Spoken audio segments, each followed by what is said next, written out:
Yobe State was the second epicenter of the Boko Haram insurgency for over a decade, affecting businesses and the economy of the state.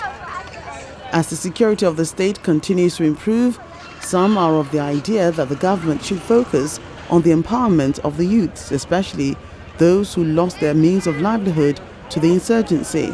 The governor should take serious measure about it is the issue of the youths. He needs to consider these youths. He needs to empower them.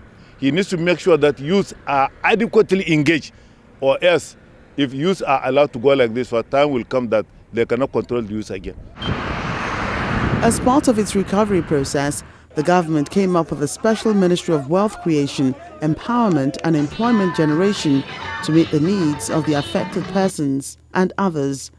There's the distribution of commercial taxi vehicles on loan, free sewing, grinding, galvanizing machines, farming implements, as well as cash support to youth that are self-employed.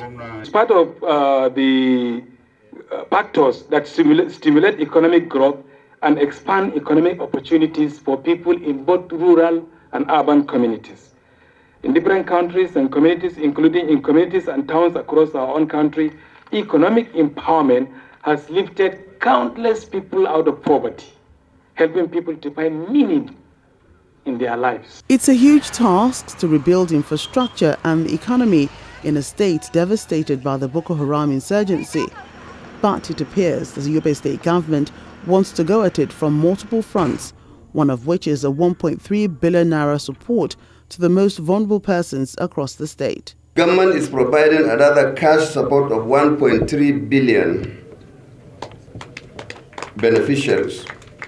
All these measures are taken as part of the state recovery plan to support the less privileged and the business affected by the decade-long insurgency in the state. Over 70% of residents of Yobe State depend on agriculture and private businesses. Government's efforts to provide a good environment, empowerment and support policies will make the state's recovery faster and wholesome.